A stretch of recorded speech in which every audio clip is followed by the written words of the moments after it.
Alright, let's go over Merc's normals. We have jumping Y, standing Y, crouching Y. These are the jabs. We've got jumping B, standing B, crouching B. The light weapon attack. Jumping X, standing X, crouching X. The heavy physical attack. Then jumping A, standing A, crouching A. You see a pattern. Merc has really, really big normals. Okay, let's go over the specials.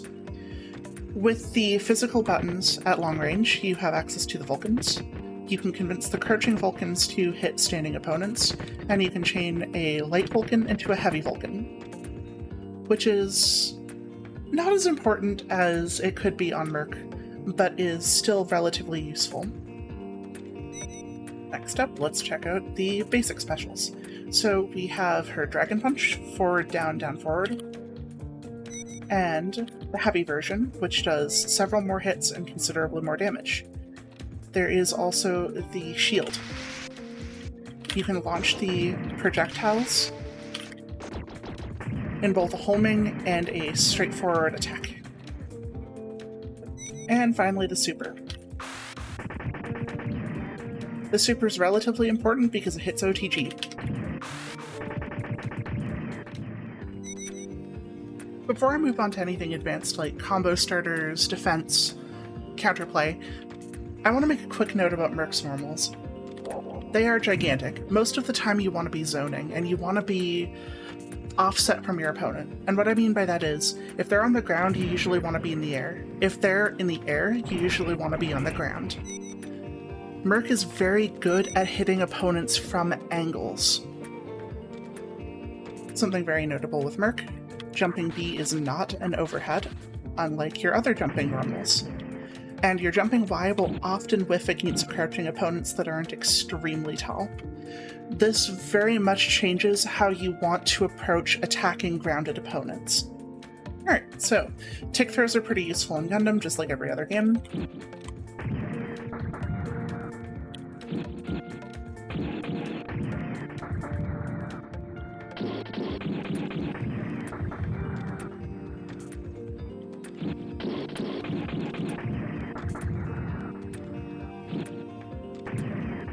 You will always find your opponent blocking things, and so you can always mix them up. Here's an example of a tick throw in the corner. You'll notice that the distance is quite large, but if you use it off of a projectile, then there is almost no pushback. Your opponent does still have priority in these situations, though, so try to use these as mix-ups.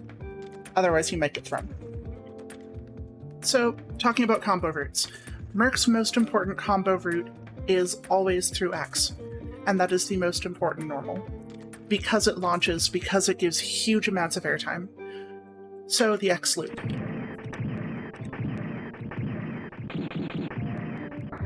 Very, very important.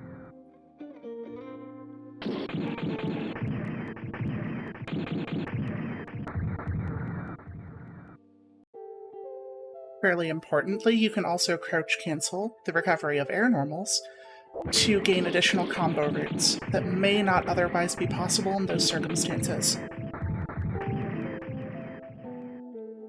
Let's see what happens when we do not crouch cancel. Definitely not as nice. Another mildly important trick is guard canceling.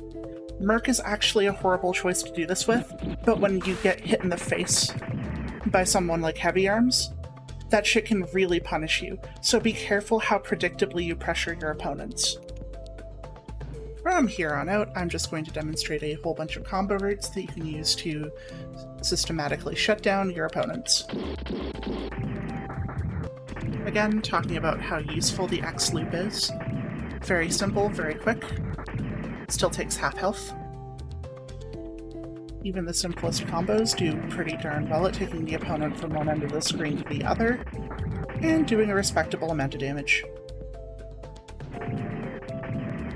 Corner carry. And a pretty simple one at that. Won't kill. Still is about 65-70% depending. Another corner carry, this time a slightly more involved one. This one can kill opponents,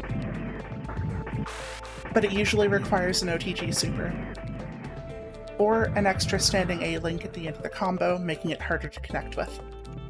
Relatively simple corner combo, does about half health. Use off any confirm. Not too bad if you want to 2-tap your opponent. I should note you can also combo off the Vulcan. Not that it's a practical setup, because that's basically never going to hit someone. Next, let's talk about the infinite.